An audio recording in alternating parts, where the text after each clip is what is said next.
le titre du livre, donc Tout est paysage, qui est effectivement une formule du Buffet.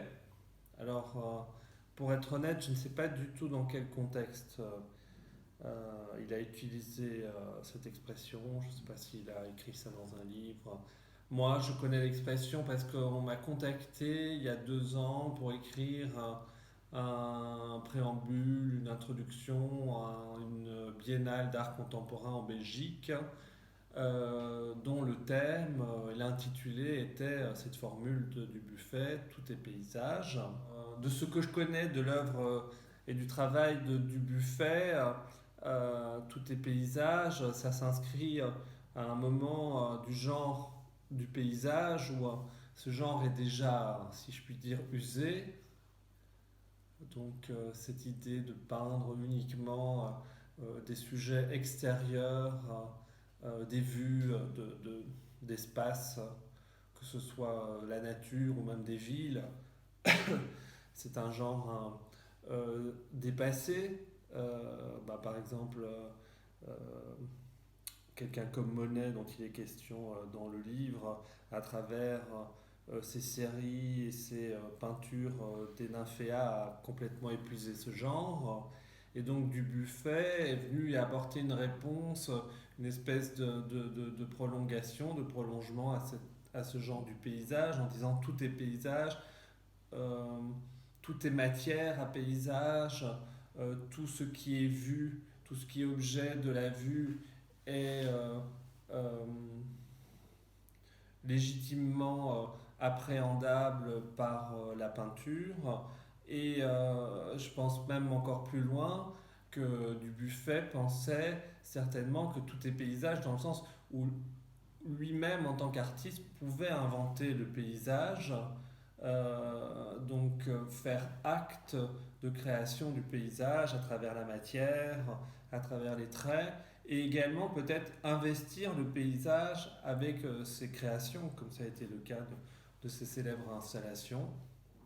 Donc, bon, je résume cette formule dans le petit prologue que j'ai écrit sur la question, où je dis tout est paysage, affirmait du Buffet, en ce sens que tout est composition, tout est quête d'une unité perdue, tout est signe assemblé, tout est matière à être embrassée du regard, à interroger le vivant au-delà de soi-même, visage, corps, arbre mort, tout ce qui traverse l'espace du réel est en droit d'être appréhendé par le lien qu'il nous tend.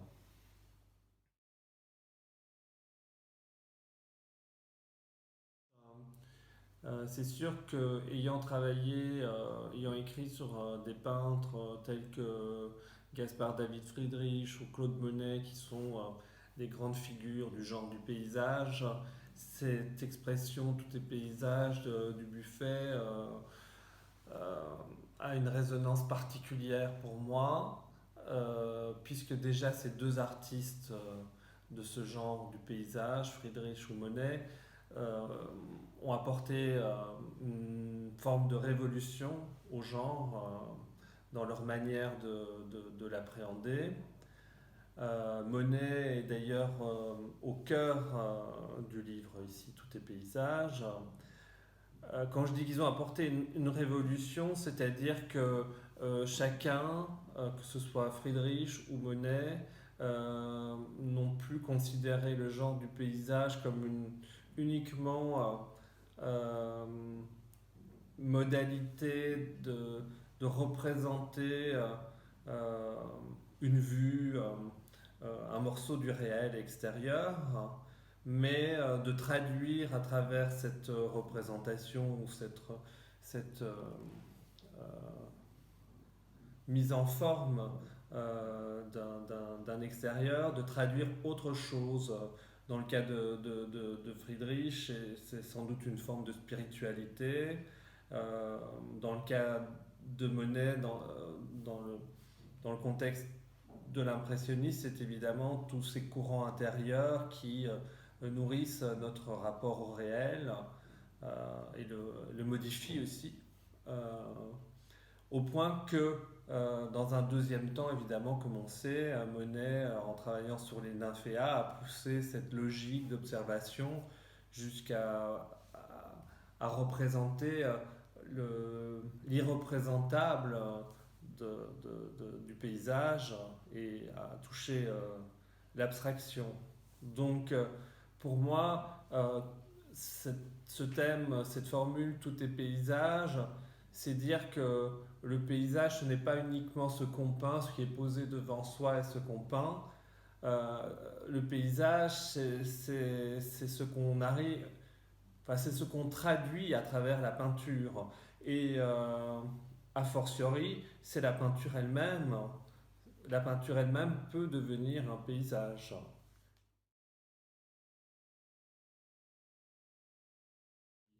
Alors évidemment, ça me fait penser directement à un peintre dont il n'est pas question dans le livre, mais qui est Ansel Kiefer, qui parle justement, il me semble, je ne sais plus quelle est l'expression exacte, mais de faire paysage avec les ruines en fait. Il s'agit en fait de débarrasser l'idée de paysage de l'idée de beauté, ou enfin de beauté dans ce qu'elle a de plus, je veux dire, joli, de plus net. On revient à cette idée de tout est paysage de Dubuffet, c'est que le paysage n'est pas spécialement un beau paysage extérieur, mais ça peut être aussi la dévastation de ce paysage, puisque de toute façon, la réalité effectivement du XXe siècle a énormément bouleversé notre rapport au paysage, à la nature, à la pérennité même de la nature. Et il me semble que le rôle de l'art, c'est de toujours être capable de revitaliser le réel, et quelle que soit sa nature, quel que soit son degré de décomposition, l'art vient réinjecter de la vitalité même dans les ruines. Donc oui, tout est paysage. L'acte de création face à toutes les dévastations du XXe siècle, qu'elles soient liées aux guerres, aux ravages écologiques, au, au- à la défiguration du paysage, ben, le travail de l'art, c'est de continuer de s'intéresser à ce réel-là et d'en tirer une matière.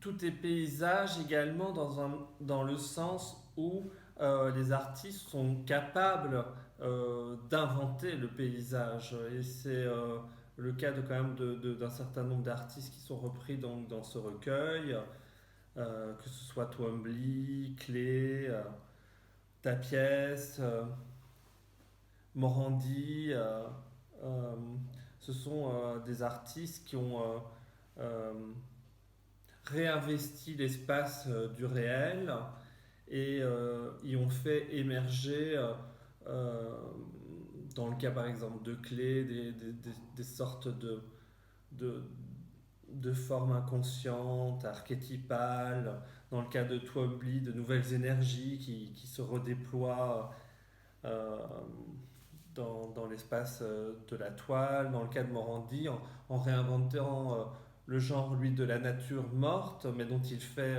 un paysage.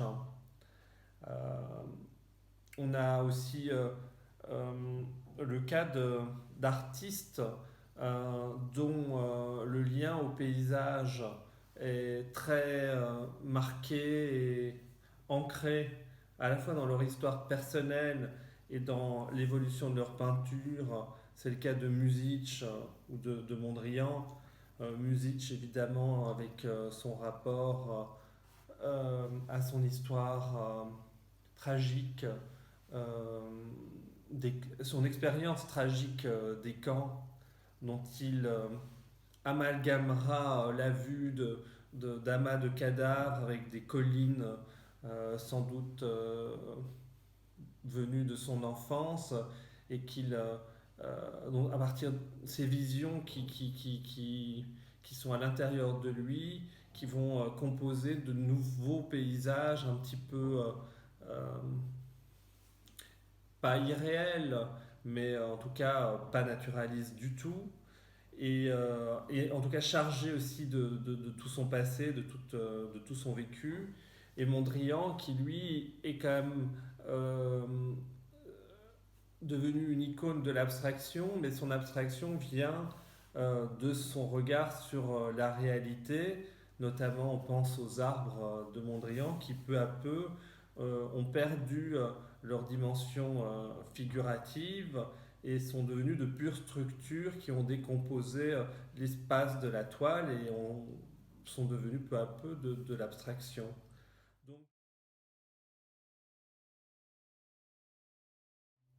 alors ce livre, en fait, est un peu particulier par rapport à la série de livres que j'ai déjà fait sur des artistes, puisque chacun des livres que j'ai fait au préalable, c'était plutôt des, des livres qui étaient consacrés à un seul artiste, souvent à travers le biais d'une thématique. Et ici, c'est effectivement un recueil qui est composé d'un ensemble de textes sur un ensemble d'artistes. Et chacun de ces textes n'a pas été écrit au préalable pour faire partie de cet ensemble. L'idée de départ était en fait de euh, republier mon premier texte sur Monet qui s'appelle L'adieu au paysage, qui est le premier texte que j'ai écrit d'ailleurs sur un artiste. Donc c'est pour moi un texte un peu fondateur. Et c'est intéressant d'ailleurs le lien entre fondation et paysage, alors que Monet a déconstruit cette notion de paysage. Donc je voulais rééditer ce texte, L'adieu au paysage de Monet, puisqu'il n'était plus disponible. Et donc j'en ai profité pour en faire une version un petit peu revue. Et avec l'éditeur François-Marie Desrolles à l'atelier contemporain, on a pensé que ce serait intéressant de décliner tous les artistes sur lesquels j'avais écrit qui euh, réenvisageaient, euh, que ce soit des fois consciemment, mais des fois aussi inconsciemment, la notion de paysage. Et je me suis rendu compte que j'avais écrit un certain nombre de textes euh, de longueur assez différentes, puisqu'il y a des textes qui font même pas une page et d'autres qui font une dizaine de pages, sur un certain nombre d'artistes du XXe siècle, avec des univers pour chacun très forts, très marqués, très reconnaissables, et qui ont effectivement, d'une certaine manière, réinventé le genre du paysage.